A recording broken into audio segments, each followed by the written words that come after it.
I hope कि आप सबने अभी तक ब्रह्मास्त्र पार्ट 1 शिवा मूवी देख ली होगी, क्योंकि तभी तो इस मूवी ने 225 करोड़ रुपए कमा लिए हैं वर्ल्ड वाइड। और तो इसकी कहानी को अच्छे से समझने के लिए और इसके आगे के दोनों पार्ट्स के बारे में जानने के लिए हमें पहले इसकी एंडिंग को अच्छे से समझना होगा। तो अब हम चलते हैं इसके स्पॉयलर्स की तरफ। तो इस मूवी ने जाते जाते अपने पीछे काफी सारे सवाल छोड़े हैं, जैसे कि शिवा अग्नि अस्त्री क्यों बना, जुनून कैसे लोगों को उन रेड स्टोन्स की हेल्प से कंट्रोल कर पा रही थी, जुनून ने क्लाइमेक्स में शिवा की आग को जल से कैसे बुझाया, ईशा ने क्लाइमेक्स में ऐसा क्या किया जिसकी वजह से शिवा ब्रह्मास्त्र को डीएक्टिवेट कर पाया। क्लाइमेक्स में एक पॉइंट पे जुनून की बॉडी के अंदर देव प्रकट होता है, उसने ऐसा कैसे किया, उसकी बॉडी को स्वेट कैसे किया। और सबसे बड़ा सवाल, ब्रह्मास्त्र ट्रिलॉजी के सेकंड पार्ट का मेन कैरेक्टर देव असल में है कौन, और वो उस पत्थर की मूर्ति में कैसे कन्वर्ट हुआ, और इस कैरेक्टर को प्ले करने वाला एक्टर कौन था। और हाँ, अमृता देव के साथ हुए ब्रह्मास्त्र के आखिरी युद्ध के बाद वापस ब्रह्मास्त्र में क्यों नहीं लौटे। ये और ऐसे ही कुछ और इंटरेस्टिंग सवालों के जवाब और इसके आने वाले दोनों पार्ट्स के प्रीमाइस आपको इस वीडियो में जानने को मिलेंगे। तो ये कहानी शुरू होती है आज से हजारों साल पहले, जब कुछ ऋषियों ने तपस्या करके ब्रह्म शक्ति को एक्टिवेट किया था और उससे प्रकृति की डिफरेंट शक्तियों वाले अस्त्रों को प्राप्त किया था, और लास्ट में ब्रह्म शक्ति खुद एक अस्त्र में समा गई थी जिसे कहा गया था ब्रह्मास्त्र। अब देखो, यहाँ पे क्लियर करना जरूरी है कि इस कहानी में जितने भी अस्त्र हमें देखने को मिले वो हमारी एंशिएंट इंडियन हिस्ट्री से मेटाफोरिकली जुड़े हुए हैं, ना कि लिटरली। ये ब्रह्मास्त्र वो एक्चुअल ब्रह्मास्त्र नहीं है जो हम एंशिएंट स्क्रिप्चर्स में पढ़ते हुए आए हैं। इसको ब्रह्मास्त्र इसलिए कहा गया क्योंकि इसमें खुद नेचर की सबसे बड़ी शक्ति ब्रह्म शक्ति समा गई थी। तो इन ऋषियों के ग्रुप ने एक काइंड ऑफ सीक्रेट सोसाइटी की स्थापना की जिसको ब्रह्मांश कहा गया, जो कि इन सभी अस्त्रों के गार्डियंस थे, और पीढ़ी दर पीढ़ी इन पुराने गार्डियंस की जगह नए गार्डियंस लेते रहते थे, जैसा कि हमने मूवी में भी देखा तेंजिंग और उसके ग्रुप के रूप में। तो आज से 30 साल पहले जब ब्रह्मांशों का आश्रम हिमालय की गोद में न होकर किसी आइलैंड पे था, और उस वक्त अपने अमिताभ बच्चन साहब का कैरेक्टर गुरु नहीं बना था, तब वो सिर्फ रघु था। भूल गए थे ना उसका असली नाम? हाँ। और उसके साथ ही उस आश्रम में और भी कई सारे स्टूडेंट्स थे जो कि डिफरेंट अस्त्रों को वेल्ड करते थे और उन पे महारत हासिल करने की कोशिश करते रहते थे। उन्हीं के बीच में एक शख्स था जिसका नाम था देव। उसने सबसे पहले अग्नि अस्त्र को कांकर किया, जो कि ब्रह्मास्त्र के बाद दूसरा सबसे शक्तिशाली अस्त्र था, जो कि एक त्रिशूल के रूप में था। और चूंकि वो अग्नि अस्त्र को एकदम परफेक्टली कंट्रोल करने लगा था, तो उसके साथ वाले सब लोग उसको देव नहीं बल्कि अग्निदेव बुलाने लगे थे, मेटाफोरिकली। लेकिन इस बंदे के अंदर पावर्स की भूख कुछ ज्यादा ही थी, तो इसने अग्नि अस्त्र के बाद ज्ञान अस्त्र को कांकर किया, और उसके ज्ञान की हेल्प से इसने काफी सारे अस्त्रों के ऊपर महारत हासिल कर ली। इस मूवी में टोटल कितने अस्त्र में दिखे उस पर मैं अलग से एक वीडियो बना दूंगा। तो अग्निदेव के उन्हीं अस्त्रों में से एक था वश अस्त्र, जिसकी हेल्प से जुनून बाकी के लोगों को वश में कर रहे थे। अब इतने सारे अस्त्रों को कंट्रोल करने के बाद देव को कंट्रोल करना था खुद ब्रह्मास्त्र के ऊपर, ताकि वो उसकी पावर को हार्नेस करके ब्रह्मदेव बन सके, मेटाफोरिकली। ब्रह्मदेव मतलब ब्रह्मास्त्र या ब्रह्म शक्ति का धारक। और वो ऐसा करने में एक हद तक कामयाब हो भी गया था, लेकिन ये काफी ज्यादा खतरनाक था। तो ऐसे में उसको रोकने के लिए आती है उसकी प्रेमिका अमृता, जिसके पास था जलास्त्र। और इसके अमृता नाम के पीछे भी काफी तगड़ा सिग्निफिकेंस है। अब चूंकि ये एक तरह से जल अस्त्र को हार्नेस करती थी, यानी कि ये जल की देवी थी, और हमारे स्क्रिप्चर्स में ही कहा जाता है कि पृथ्वी पे जल अमृत समान है। वो जल ही है जिसकी वजह से हमारे पूरे सोलर सिस्टम में सिर्फ पृथ्वी पर जीवन है। तो जल यानी कि अमृत, और जल की देवी यानी कि अमृता। लेकिन ब्रह्मास्त्र की इस लड़ाई में देव अमृता से उसका जल अस्त्र भी छीन लेता है, लेकिन ब्रह्मास्त्र के 3 टुकड़े हो जाते हैं। और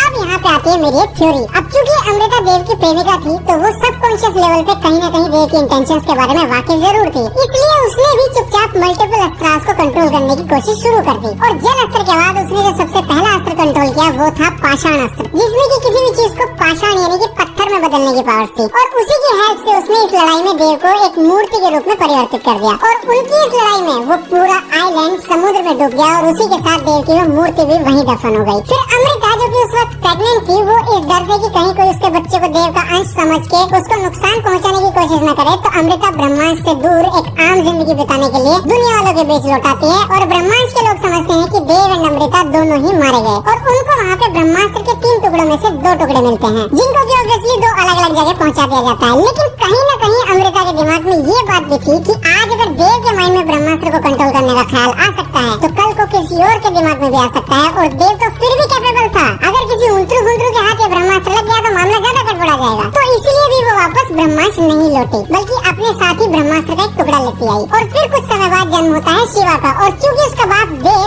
अग्नि अस्त्र के ऊपर कम्प्लीटली कंट्रोल कर चुका था, उसकी पावर्स को इतने अच्छे से हार्नेस करना सीख गया था कि लोग उसको अग्निदेव बुलाने लगे थे। तो कहीं न कहीं अग्नि अस्त्र उसकी बॉडी के साथ भी कनेक्ट हो चुका था मेटाफोरिकली। तो ऐसे में उसके बेटे शिवा में भी जन्म से ही अग्नि अस्त्र की ताकत थी। और फिर ऐसे ही बचपन में उसने गलती से घर में आग लगा दी, जिसमें कि अमृता जल के मर गई। इसके बारे में आगे बात करेंगे। फिर वही सब हुआ जो हमने मूवी में देखा, जुनून ब्रह्मास्त्र के 3 टुकड़ों को जोड़ के उनकी पावर से देव को वापस जिंदा करना चाहती है, और इसीलिए वो वशास्त्र से लोगों को कंट्रोल करके शिवा के ऊपर अटैक कर रही थी। और वहाँ पे शिवा उन सबको रोकने के लिए और ईशा की जान बचाने के लिए अपनी फायर पावर का फुल फ्लेज्ड यूज करता है, जिसको रोकने के लिए जुनून देव से प्रार्थना करती है और देव उसको अमृता के जल अस्त्र की शक्ति देता है और जुनून उसकी हेल्प से बारिश करवाती है और शिवा की आग बुझ जाती है। और यहाँ एक पॉइंट पे जब शिवा की आग और जुनून की एविल आग के बीच लड़ाई चालू थी, उस वक्त जुनून के अंदर एक पॉइंट पे देव भी आ जाता है, जो कि इस बात की तरफ इशारा करता है कि ऐसा भी कोई अस्त्र जरूर है जिसकी हेल्प से उसको कंट्रोल करने वाला किसी दूसरे के साथ अपनी बॉडी को स्वैप कर सकता है। लेकिन चूंकि देव अभी पत्थर बना हुआ था तो वो टेम्परेरी ऐसा कर पा रहा था। फिर जुनून ब्रह्मास्त्र के तीनों टुकड़ों को जोड़ देती है और वो एक्टिवेट हो जाता है, जिसको शिवा और ईशा मिलकर अपने प्रेमास्त्र की मदद से रोक देते हैं। नहीं, वैसे नाम बुरा नहीं है, वैसे भी सारे अस्त्र प्रकृति की शक्तियों से ही बने हुए थे, तो क्या पता ईशा के अंदर प्रेमास्त्र की शक्तियाँ हो, तभी तो 2 दिन में उसके पीछे बावला होकर घूमने लगा था अपना लौंडा। खैर, इसके ऊपर कभी और बात करेंगे। यहाँ पे एक और थ्योरी आती है कि पवनास्त्र के विल्डर तेंजिन के मरने के बाद हो सकता है उसके अस्त्र को ईशा ने उठा लिया हो और एंड में शिवा की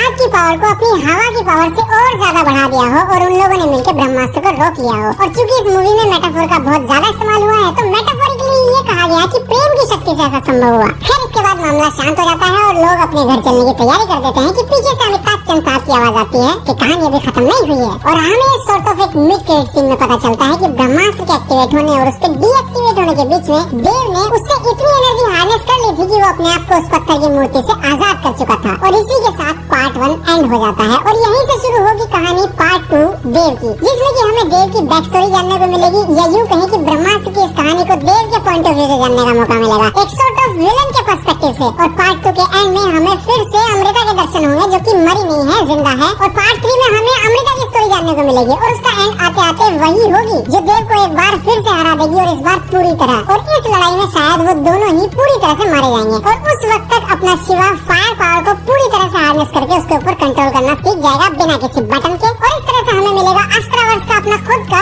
फायर पावर वाला सुपर हीरो शिवा। अब तुम्हें बताता हूँ कि मैंने ऐसा क्यों कहा कि ब्रह्मास्त्र पार्ट 3 का नाम अमृता होगा, क्योंकि ब्रह्मास्त्र ट्रिलॉजी के तीनों टाइटल लोगों की एक कॉन्सेप्ट आर्ट सामने आई थी, जिसमें पार्ट 2 वाले लोगों को रेड एनर्जी से रिप्रेजेंट किया गया है। और हमने मूवी में देखा भी कि ये रेड एनर्जी देव की इविल फायर की है और सेकंड पार्ट का नाम भी देव ही है। वहीं अगर हम इसके थर्ड पार्ट के लोगों को देखें तो इसमें हमें एक प्योर व्हाइट एनर्जी का एसेंस मिलता है, यानी कि अमृता का। और फर्स्ट पार्ट के लोगों को देखोगे तो इसमें देव और अमृता दोनों के ही अंश के रूप में दोनों ही कलर्स की एनर्जी साफ दिखाई दे रही है, तो दोनों का अंश यानी कि शिवा। तो पहली कहानी शिवा की, दूसरी कहानी उसके बाप देव की और तीसरी कहानी उसकी माँ अमृता की। तो हाँ भाई, मैं 99% श्योर हूँ कि थर्ड पार्ट का नाम अमृता होने वाला है। ये नाम चेंज हो भी जाए बट वो अमृता के कैरेक्टर पे ही फोकस होगा। मेरा पॉइंट ऑफ व्यू इस पूरी कहानी को लेके, अब आप अपना पॉइंट ऑफ व्यू बताओ। और अगर कुछ और भी सवाल है आपके माइंड में इस कहानी को लेके या इस मूवी और इस यूनिवर्स को लेके, तो मुझे कमेंट्स में जरूर बताना। मैं वीडियो बना के उनके जवाब देने की पूरी कोशिश करूंगा। अगर पर्सनली मुझसे कनेक्ट करना चाहते हो तो मुझे सोशल मीडिया पे फॉलो कर सकते हो, लिंक डिस्क्रिप्शन में है। मैं मिलता हूं नेक्स्ट वीडियो में, तब तक के लिए सायोनारा।